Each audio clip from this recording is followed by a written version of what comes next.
Então, desejo que todos vocês sejam bem-vindos e bem-vindas a mais uma aula. Na nossa aula de hoje, a gente vai continuar a nossa discussão sobre a formação da identidade do povo brasileiro. Lembra que na aula passada a gente conheceu aqui o Gilberto Freire, não foi? A gente falou um pouco do seu livro, que é uma das maiores referências na história, na sociologia, que é o Casa Grande e Senzala. Analisamos aqui toda a crítica que o trabalho do Gilberto Freire recebeu em relação àquele mito da democracia racial. E na nossa aula de hoje, dia 28 de setembro, a gente vai conhecer outro sociólogo que também estuda sobre a formação da identidade do povo brasileiro, que é o Sérgio Buarque de Holanda. Ok? Então, você que está aqui assistindo a nossa aula através do nosso canal no YouTube, apareça aqui no nosso chat, mande aqui um oi para mim. Olha, Guaribas já está aqui. Boa noite, professora. Adoramos suas aulas. Muito obrigada, viu, Guaribas? Eu também adoro quando vocês estão aqui comigo, porque vocês me ajudam a dar essa aula aqui. A gente discute, vocês botam aqui as perguntas de vocês. Isso é perfeito, que a gente nem vê esses 45 minutos passarem, né? E eu também fico bem empolgada, porque eu gosto bastante de estudar sobre a história do Brasil, eu gosto muito desse conteúdo aqui na sociologia. Então, quando vocês estão aqui comigo, fica tudo muito melhor. Obrigada por estarem aqui, tá bom? Também quero aqui chamar o pessoal de Jerumenha, o pessoal de Palmeira, o pessoal de São Pedro do Piauí. Vão falando aqui comigo, participando aqui comigo, igual o Guaribas faz, porque isso aqui faz a diferença. A nossa aula ela fica muito mais interativa, interessante, dá para a gente aprender muito mais quando vocês estão aqui participando. Beleza, pessoal? Bom, então deu tempo para todo mundo ir chegando, então vamos aqui conhecer quem foi o Sérgio Buarque de Holanda. Bom, talvez tu não saiba de cara quem é o Sérgio Buarque de Holanda, mas tu conhece o filho dele, que é o Chico Buarque. Conhece Guaribas? Quem é o cantor Chico Buarque, uma referência no movimento tropicalista da década de 60, uma referência na música popular brasileira, né? Então, provavelmente, né? Coloca aqui no nosso chat. Então, a gente vai conhecer um pouco da história do pai dele, que é o Sérgio Buarque de Holanda, né? Vamos entender um pouco qual é a ideia do Sérgio Buarque de Holanda sobre identidade do povo brasileiro e compreender um pouco também um dos conceitos do Sérgio Buarque, que é o homem cordial. O que ele quer dizer com esse homem cordial? A gente vai discutir essa teoria dele, tá bom? O pessoal de Guaribas disseram aqui que adoram, né, as músicas do Sérgio não, né, do Chico. É, gente, é isso também. Olha aí o Chico, né, novinho, né, do lado do pai dele, o Sérgio Buarque. Eu amo o conceito, né, que eles estão sentados aqui juntinhos, sério, e cada um tá fumando um cigarro. Mas isso aqui também é muito engraçado, porque a gente está falando de uma época do Brasil, né, ali na década de 30. Não, de 30 não, porque aqui o Sérgio Buarque, aqui ele nasceu em 1902, né? Ele nasce no mesmo, praticamente no mesmo período que o Gilberto Freire, lembra?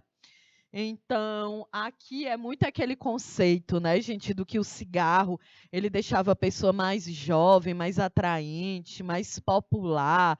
E o Chico Buarque gosta muito dessa ideia, né? Não é à toa que ele está aqui junto com o pai dele na mesma pose.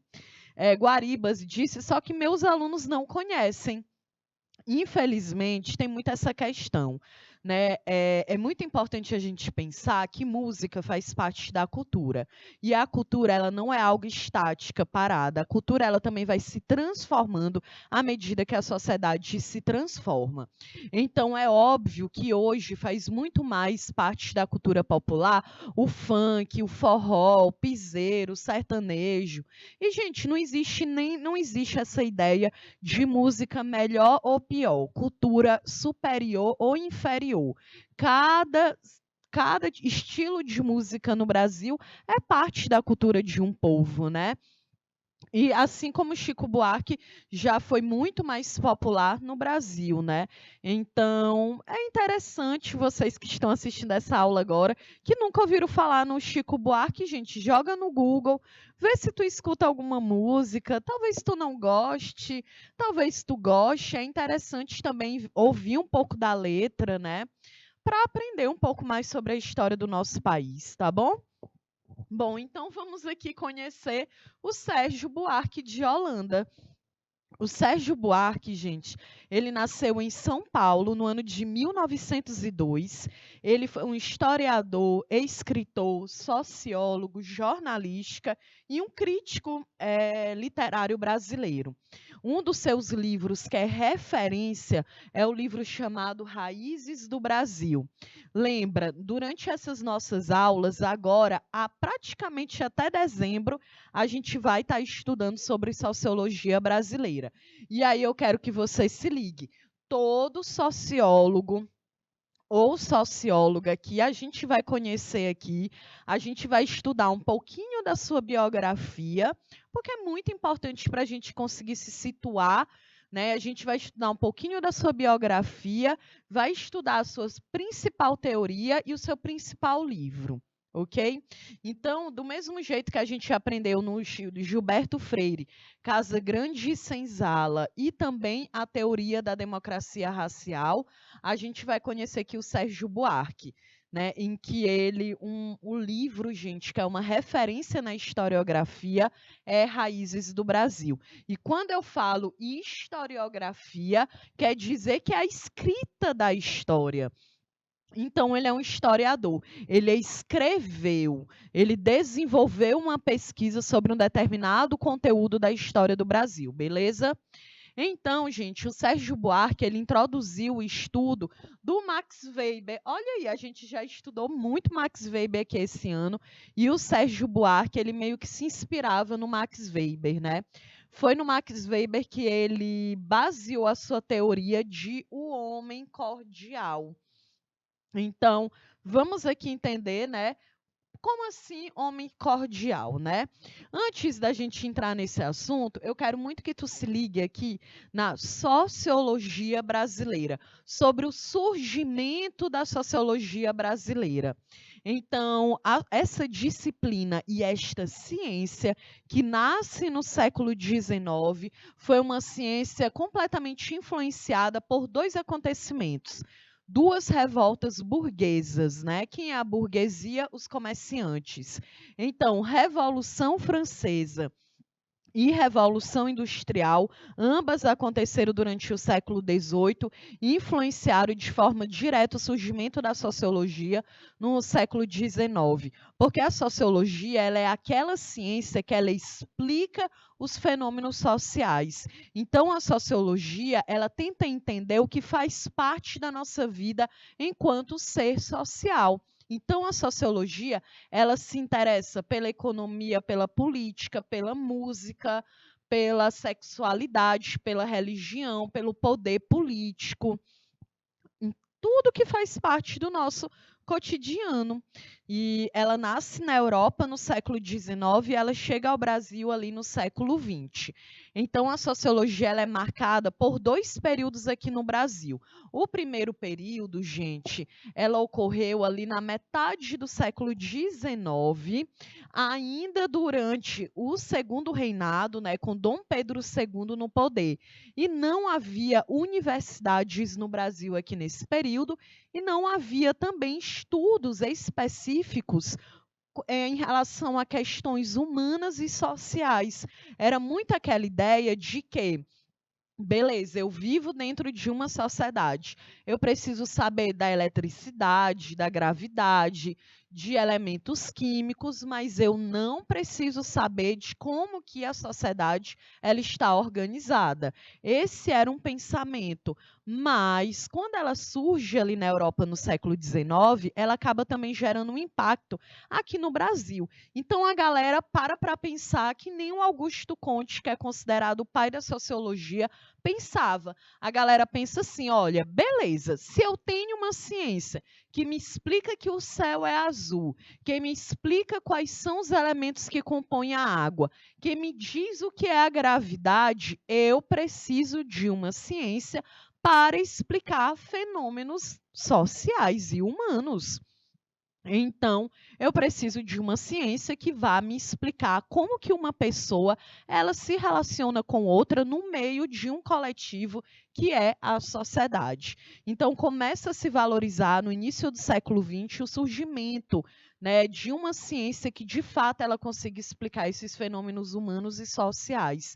E aí a sociologia, gente, na década de 30 ela surge na primeira universidade do Brasil, que é a USP, né, a Universidade de São Paulo.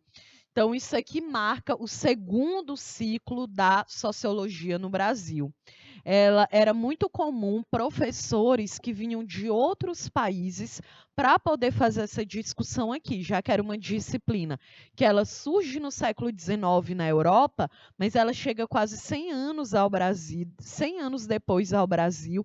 Então, muitos professores eles vêm de outras regiões do mundo para poder fazer esse intercâmbio na USP, né? E aí sim nós teremos uma produção científica, porque a sociologia, gente, assim como a história, assim como a biologia, a geografia, a matemática, a química, a física, são ciências. Então, existe um método de pesquisa, de escrita, de estudo, tá certo? Se utiliza dados científicos para poder desenvolver alguma teoria. E nesse período aqui, 1930, não tem como a gente não falar no Gilberto Freire, com Casa Grande e Senzala, que a gente aprendeu na aula passada, e Raízes do Brasil, de Sérgio Buarque de Holanda, porque eles são dois sociólogos que eles vão escrever na mesma época aqui, que é na década de 30. Lembra que Casa Grande e Senzala, eu acho que é de 1933. Então, a sociologia entra como uma disciplina na Universidade de São Paulo, a USP, e esses dois sociólogos, eles estão escrevendo aqui nesse mesmo período, tá certo? Então, isso aqui é um contexto, é muito importante que a gente entenda os contextos. Tá certo, Emily? A Emily que está aqui no nosso bate-papo, o pessoal também de São Pedro do Piauí. Então, olha aí, Raízes do Brasil. O que esse livro ele fala, gente?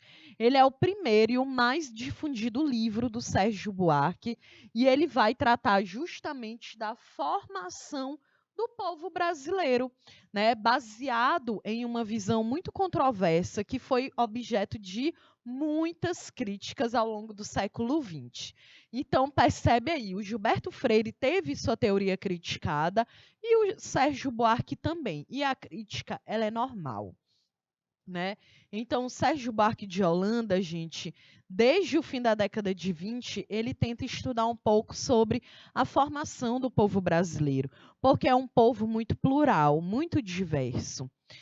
Lembra da teoria do Gilberto Freire? Eu sempre vou estar aqui um pouco relacionando. Né? Lembra que o Gilberto Freire fala sobre a miscigenação brasileira? Ele disse que se formou uma democracia racial porque houve a miscigenação, a mistura das etnias branca, negra e indígena. E uma das maiores críticas a isso, né, que foi desenvolvida pelo Florestan Fernandes, que nós vimos, é que no Brasil essa miscigenação ela ocorreu, mas o Gilberto Freire ele não cita no livro dele que foi uma miscigenação porque mulheres negras e indígenas eram violentadas pelo colonizador branco. Então elas engravidavam e muitas vezes essas crianças nasciam com uma etnia misturada, né? Então, uma mulher negra poderia engravidar de um homem branco através do estupro, parir uma criança branca ou uma criança parda. Então, essa miscigenação foi fruto de violência sexual. É a crítica do Florestan Fernandes e de muitos outros sociólogos que chamam a atenção que o Gilberto Freire não coloca isso no livro dele. Então, ele não fez esse recorte. Nós vimos, analisamos isso tudo na aula passada, né? Então, agora, olha aqui para o Sérgio Buarque, gente. O Sérgio Buarque ele viveu em Berlim, na Alemanha, e em outras cidades também europeias, e fez isso, ele perceber o quanto que o povo brasileiro é diversificado em comparação ao povo da Europa, né? Então, essa galera não ficava no Brasil, já deu para perceber, né? Porque o Gilberto Freire foi estudar nos Estados Unidos. Chega lá, ele vê, olha, os Estados Unidos existem leis que segregam. No Brasil, não. Aí ele cria essa teoria de que no Brasil havia democracia. A gente viu que não, né? Já que a escravidão acabou e a maior parte da população negra continuou sendo marginalizada. Por isso que a sua teoria é tão criticada. E aqui o Sérgio Buarque também não vive no Brasil, também vive na Europa, e ele fica, olha, o Brasil é muito diversificado, porque a gente tem a galera branca, a galera negra, a galera amarela, a galera que é indígena, e ele olhava para a Europa e ele via as pessoas com características fenótipas, características do próprio corpo ali, né? Todo mundo muito igual, né? Uma galera muito branca, uma galera muito do olho claro. Então, a teoria histórica que foi desenvolvida pelo Sérgio Buarque de Holanda é uma teoria, né, que ele vai apontar por que essa miscigenação ela aconteceu no Brasil. Então, ele coloca a ideia de um padrão colonial ibérico, né, diferenciando a colonização portuguesa e espanhola da colonização de outros povos europeus, os ingleses, os franceses, os alemães. Para o Sérgio Buarque de Holanda, por exemplo, a colonização ibérica, que é a espanhola e a portuguesa, ela foi caracterizada pela violência. Então, ele disse que essa violência acabou modificando e formando a identidade do povo brasileiro, né? Então, ele diz assim: olha, a Espanha fez uma colonização da América Latina extremamente violenta, né? Os portugueses entendiam a colônia apenas como um lugar de passagem. Por quê? Lembra que eu falei que aqui ninguém queria vir morar no Brasil? A gente aprende isso lá na história. O Brasil é colonizado, ninguém queria vir morar no Brasil. Levantava uma ideia de que era um local muito quente, que não tinha um desenvolvimento, que os nativos eram selvagens, né? Justamente porque existia um preconceito, entendiam a cultura indígena como algo inferior. Então, a ideia de Portugal era, galera, estamos colonizando, ocupando o território. O Brasil é um território muito rico, então existe uma propaganda bem forte lá em Portugal de influenciar as pessoas a virem para o Brasil enriquecer. Então, para vocês terem uma ideia, lá em Portugal a galera fazia propaganda, panfleto, falando: olha, vamos morar na América. O Brasil é um território muito rico. Você pode viver lá, conseguir uma terra, desenvolver uma atividade produtiva, ser uma pessoa rica, né? Então, aquela pessoa que era pobre em Portugal, ela viu o Brasil como um lugar em que ela poderia enriquecer. Então, o Sérgio Buarque de Holanda, ele diz assim: olha, gente, é um país em que a colonização era feita exclusivamente para explorar, para retirar recursos naturais, né? Então, esses dois povos, a galera espanhola e a galera portuguesa, era uma nobreza muito frágil. O que é que isso significa? Era uma galera que tinha nome ainda, mas não tinha mais posse, não tinha mais dinheiro, né? Era uma nobreza ali que estava em declínio. Então, era aquela coisa, né? Imagina, eu vivo aí dentro de Guaribas. Durante muito tempo, eu fui muito rica, eu fui muito conhecida, mas a minha família vai se afundando em dívidas. Então, eu não sou mais a Kelly que tinha terra, posse, dinheiro, mas eu ainda tenho um nome. Então eu me aproveito desse nome. É isso que ele quer dizer. A galera vivia em Portugal, na Espanha, era uma nobreza pobre já. Só tem um nome. E a galera pensa o quê? Vou para a América, porque lá o rei vai me dar uma terra. E as capitanias hereditárias que a gente aprende aqui na história foi isso, gente. O território brasileiro foi inteiro dividido para quem era nobre em Portugal, né? E era uma sociedade numa ideia de que, beleza, eu vou para aquele território para poder fazer o quê? Riqueza. Eu sou pobre na Espanha, mas se eu for para o Brasil, eu fico rico. Entende? Vocês estão entendendo aqui a lógica? Então, o Sérgio Buarque ele identificou uma interessante diferença de migração dos colonos que resultou na formação do povo. Por exemplo, enquanto os colonos norte-americanos, né, que saíram da Inglaterra e foram ocupar os Estados Unidos, eles foram para a América do Norte com a sua família inteira, justamente porque a Inglaterra ela fazia perseguição religiosa. Então, muitos ingleses saem da Inglaterra, vai para os Estados Unidos com a família inteira, com o objetivo de viver, de ocupar, de criar um laço dentro daquela terra. E aí o Sérgio Buarque, ele diz que isso não aconteceu aqui no Brasil, porque os portugueses, eles não vinham com a ideia de, gente, o Brasil é incrível, eu vou para lá com toda a minha família para enriquecer lá e viver lá. Não.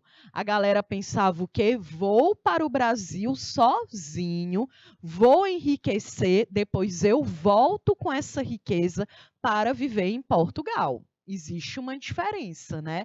Então, segundo o Sérgio Buarque de Holanda, teria resultado em uma imensa miscigenação do povo brasileiro, porque esses colonos portugueses acabaram se relacionando com mulheres negras, com mulheres indígenas e gerando uma população muito miscigenada, né? Então, é uma teoria que se aproxima um pouco do Gilberto Freire, por isso que a gente estudou o primeiro Gilberto Freire aqui, mas também existe uma crítica, porque o Sérgio Buarque também não leva em consideração que essa miscigenação ela ocorreu se baseando na violência sexual. Ok? Em que mulheres negras e mulheres indígenas eram violentadas por esse colonizador, tá certo, gente? Então, é muito importante, porque são dois grandes sociólogos no Brasil que desenvolveram teorias que foram muito criticadas, porque eles não conseguiram fazer um recorte social do mundo, do país em que eles viviam, né? E talvez, é claro, né, gente, algo que foi escrito no início do século XX, né, vai fazer 100 anos esses livros aqui. É claro que muita teoria mudou, muitas pesquisas avançaram, mas é importante a gente estudar uma teoria clássica e entender também a crítica que foi feita a ela, beleza? Outra teoria muito importante aqui do Sérgio Buarque de Holanda é a ideia do homem cordial. Por quê? Primeiro, essa palavra cordial, ela vem do latim e ela significa coração. Então, para o Sérgio Buarque de Holanda, a população brasileira que se formou durante a colonização era uma população cordial nos vários sentidos da palavra. Então, para o Sérgio Buarque de Holanda, o povo brasileiro era cordial ao aceitar os mandos da colonização. Eles eram cordiais, né, com toda aquela sociedade que era extremamente desigual e dividida. Então, para o Buarque, né, desde o início da formação do Brasil, havia uma tendência também em colocar o âmbito privado à frente do âmbito público. Então, esse homem cordial, para o Sérgio Buarque, é o brasileiro nato que preferia privilegiar os seus em detrimento de contribuir com o público, né? Basicamente, ele está dizendo que o brasileiro é o quê? Ele é corrupto. Para o Sérgio Buarque, o brasileiro tem essa característica de ser corrupto desde o início da nossa formação. né? E quem é esse povo brasileiro? É esse povo que misturou negro, branco e indígena. E ele diz que desde o início nós somos corruptos. Nós somos corruptos porque a nossa colonização foi baseada assim, em um povo que veio explorar porque tinha um interesse em tirar vantagens, não pensava no coletivo, né? Então, os portugueses, eles eram desprovidos de qualquer ideia de nacionalismo. Então, eles pensavam que, bom, eu vou explorar o Brasil, não estou nem aí para quem mora lá, eu não tenho esse senso de coletividade, de trabalho conjunto, eu quero enriquecer, levar a riqueza para fora. Então, eu penso em mim, na minha vantagem, eu não penso no outro. Tá certo? Então, esse aí é uma grande questão. E aí vem muito essa ideia do. Ah, tenho que voltar ainda aqui para falar desse homem cordial, né, gente? Qual é a crítica de falar desse homem cordial? É porque quando Sérgio Buarque de Holanda, ele diz que o ser humano, o povo brasileiro é cordial e aceita os mandos e a violência da colonização, ele não está levando em consideração que a galera era escravizada. Indígenas escravizados, africanos, afro-brasileiros, a galera inteira escravizada, gente. Então, não é que eu seja cordial, eu tenho medo da violência do meu colonizador. Então, é muito fácil, né? Dá vontade de dizer: olha, Sérgio Buarque, meu filho, se ligue, porque você não está lá sendo escravizado, né? Ele não leva em consideração a violência do colonizador, gente. Não dá para dizer para uma pessoa escravizada, violentada todos os dias, que ela precisa estar sempre se movimentando e lutando contra aquilo ali. E lutavam também, né? A ideia de você ser pacífico também é uma estratégia de resistência. É uma estratégia para tu conseguir sobreviver. A gente estuda muito isso nas estratégias de resistência da população negra escravizada no Brasil. É um discurso aqui muito problemático do Sérgio Buarque, porque se eu digo que aquele homem e aquela mulher escravizados, eles eram cordiais, eu estou dizendo que eles aceitavam aquela violência. E, obviamente, eles não aceitaram, gente. É por isso que mais de 350 anos de escravidão no Brasil, inúmeras revoltas aconteceram, inúmeras fugas, ocorreram a construção e o surgimento de inúmeros quilombos. Então, não tem como a gente dizer que era uma pessoa cordial, tá certo? Era, na verdade, muito uma luta para se manter vivos também. Então, mais uma vez, o Sérgio Buarque não faz recorte social. Bom, e aí isso aqui entra muito, sabe essa palavra jeitinho brasileiro? É muita teoria do Sérgio Buarque, porque ele diz assim, olha, o Brasil é um país de corrupto, gente. Porque desde a formação do nosso território, as pessoas que foram responsáveis pela ocupação, colonização do nosso território, era uma galera que só pensava em si, em tirar vantagens para si, né? Então, se tá bom para mim, ótimo, eu não estou nem aí se não está bom para você. Isso é a corrupção. A corrupção, ela está presente quando a gente pensa em políticos, em poder público, e a corrupção, ela também pode estar presente no nosso cotidiano. Eu sou uma professora, eu não ocupo um cargo de poder público, né? Governo. Mas se eu vou e eu estou na fila do banco, eu furar a fila, eu estou sendo corrupta, não é? Se eu vou comprar algo no supermercado e a atendente me devolve o meu troco ali errado, com mais dinheiro para mim, e eu não aviso a ela, eu estou sendo corrupta, né? Se eu consumo bebida alcoólica e eu dirijo um carro e eu atropelo uma pessoa e vou embora sem prestar socorro, eu sou uma criminosa, antiética e uma corrupta também, né? Porque eu estou pensando no meu privilégio, no meu interesse. Eu não penso no coletivo. E é isso que acontece. A corrupção é é essa, né? Quando a gente tem uma pessoa ocupando um cargo público e ela desvia dinheiro de uma verba pública, né, ela está sendo corrupta, porque ela está pensando nela e não no coletivo. Então, lembra, por que que existe o jeitinho brasileiro? A sociologia explica. De acordo com a teoria do Sérgio Buarque de Holanda, é porque a colonização do Brasil, feita pelos portugueses, foi uma colonização de exploração, de retirada de recursos naturais. Então, foi uma galera que não queria viver no Brasil, que não queria criar uma identidade com o Brasil, queria apenas explorar, retirar, tá certo? E aí ele diz que isso cria muito um sentimento individualista. Então, eu vou para Guaribas, eu quero explorar Guaribas, quero retirar tudo que tenha de Guaribas. Eu não estou pensando na galera que mora lá.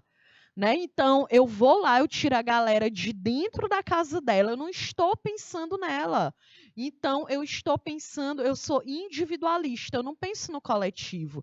Então, isso cria um sentimento do jeitinho brasileiro, que é eu tirar vantagem em cima do outro. Foi isso que Portugal fez, né? De acordo com o Sérgio Buarque, Portugal tira vantagem em cima do Brasil, que era um território extremamente rico, e as nossas riquezas foram sendo retiradas pouco a pouco. Ok? Então, isso para ele vai gerar um sentimento de corrupção no povo brasileiro. Ok, vocês entenderam, gente? Coloca aí para mim no nosso chat. Eu trouxe aqui algumas questões para que a gente possa responder juntos, tá bom? Então, vamos aqui aproveitar nossos 10 minutos para a gente fazer isso.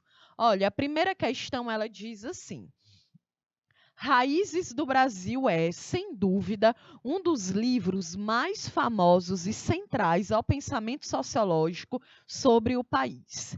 Nesse clássico, Sérgio Buarque de Holanda, baseando-se em Max Weber, trabalha com dois tipos sociais ideais para pensar o Brasil. Assinale entre as opções abaixo aquela que corresponde à noção correta. Letra A. Os dois tipos ideais para pensar o Brasil foram as noções de adaptação, né? Então, qual é a teoria aqui que ele vai se basear do Max Weber, gente? É a ideia de ação social. Né? Qual é a ação que eu desempenho dentro da sociedade que eu vivo? Então, letra A. Os dois tipos ideais para pensar o Brasil foram as noções de adaptação desenvolvidas adequadamente pelos portugueses nos trópicos, né? E de aventura, um legado deixado pelos indígenas do território nacional, cuja bravura e resistência formou outro lado do caráter nacional. Em nenhum momento aqui eu falei de sentimento de aventura relacionado ao povo indígena. A gente viu foi espanhol baseado na violência e português, aí sim um português baseado na aventura, né? Então aqui é letra A. Letra B. A racionalidade dos administradores, deixa eu ver, é isso mesmo. A letra A, racionalidade dos administradores coloniais portugueses, versados no pleno desenvolvimento urbano. Gente, o desenvolvimento urbano no Brasil não tem nem 100 anos. Tu acredita, Juniel, tu que está aqui assistindo a nossa aula, o desenvolvimento urbano do Brasil, gente, é da década de 40, 1940. Não tem nem 100 anos que o Brasil é considerado um país urbano. Para tu ter uma noção, o Brasil só foi considerado um país urbano no IBGE de 1970. Então, cancela essa letra aqui, porque os portugueses não estavam interessados em desenvolver o Brasil. Eles estavam apenas interessados em retirar recursos naturais, né? Falso. Então, letra C. Trata-se de duas lógicas de colonização do país. A aventura da tradição ibérica. Toda vez que tu vê tradição ibérica, tu vai lembrar que é Espanha mais Portugal, porque é um período, gente, que o rei de Portugal e da Espanha era o mesmo, tá bom? Então, trata-se de duas lógicas de colonização do país: a da aventura de tradição ibérica, que visa o resultado material imediato, riquezas e prestígio a partir da ousadia e da audácia, e a do trabalho, associada à colonização holandesa e protestante, baseada na ética do trabalho árduo e... eu botei 3, né? É isso. Bom, então aqui, de cara, alternativa verdadeira, letra C. Sabe por que, Juniel, que é a letra C? Deixa eu te dizer, tu botou letra A, tem dizendo letra D. A civilidade portuguesa, no árduo processo de construção de cidades e aglomerados urbanos, em meio à selva e a espaços de difícil habitação, mesclou-se a lógica comunal indígena da partilha da reciprocidade falso. Porque na letra D está te dizendo que a formação do povo brasileiro é a ligação da cultura portuguesa com a partilha e a reciprocidade indígena. Não. Sabe por quê? Porque os indígenas eles eram perseguidos, eram violentados, eram retirados da sua terra, a sua religiosidade era proibida. Então, não posso dizer que foi respeitada a cultura indígena, não foi. A prova disso é que o número de indígenas no Brasil ele caiu. Né? A gente tinha uma média de 6 milhões de indígenas vivendo no Brasil com a chegada do português. Hoje a gente não tem nem 900 mil. Então o indígena ele foi exterminado. Falsa letra D. Sabe por que, que é a letra C? Porque vem uma noção de aventura que era lá nas navegações marítimas do século XV e XVI, a galera pensava que eu sou um aventureiro, eu vou me aventurar em uma outra terra, porque lá eu posso ficar rico. E a ideia do trabalho, que é a colonização, o dinheiro. O trabalho aqui, no início do século XVI, ele era visto como algo que te dignifica, que te salva. Então, as duas questões. Eu viajo para a América porque eu sou aventureiro e porque eu quero enriquecer. Então, na teoria do Sérgio Buarque, esses dois fatores formaram o povo brasileiro. Foram responsáveis pela nossa colonização. A ideia de ver o Brasil como um lugar exótico e, ao mesmo tempo, muito rico para ser explorado, tá bom? Então, aqui, a alternativa verdadeira, letra C. Vamos ver que ainda dá tempo da gente responder a segunda questão. Em 1936, o Sérgio Buarque de Holanda lança uma das suas mais famosas obras, Raízes do Brasil, que sustenta um dos seus mais conhecidos conceitos, o homem cordial. De maneira geral, tal conceito exprime a ideia de que, letra A, a cordialidade que se manifesta na esfera privada, quando transportada para a esfera pública, redunda em patrimonialismo, patriarcalismo e naturalização do nepotismo. Olha aí, fica parecendo que é uma alternativa difícil, né? Mas não é. O que ele está querendo te dizer nessa ideia do homem cordial? É que, gente, o povo brasileiro se formou de acordo com uma sociedade muito desigual. O que é essa ideia do patrimonialismo, patriarcalismo? É o sujeito universal. Então, existia aquele homem, que é o sujeito universal, que é entendido, que ele é o dono da terra, ele é o dono da mulher, ele é o dono dos filhos e ele é o dono dos escravizados. Se ele é o dono de todo mundo, eu não vou tretar com ele. Eu não vou bater de frente com ele, porque ele manda me matar. Ele manda eu ir para o tronco, ele me violenta. Essa é a ideia. Isso, infelizmente, forma o povo brasileiro, baseado também no medo. Então, aqui é a letra A, a alternativa verdadeira, tá certo? Lembrando que se por acaso você tiver achado difícil, em toda a aula eu estou botando o gabarito e eu estou explicando o gabarito, tá bom? Caso tu pode ir lá, dar uma lida, olhar no site do canal Educação as questões, e aí vai ficar bem melhor, tá certo? Então, vamos aqui, dá tempo. Terceira questão.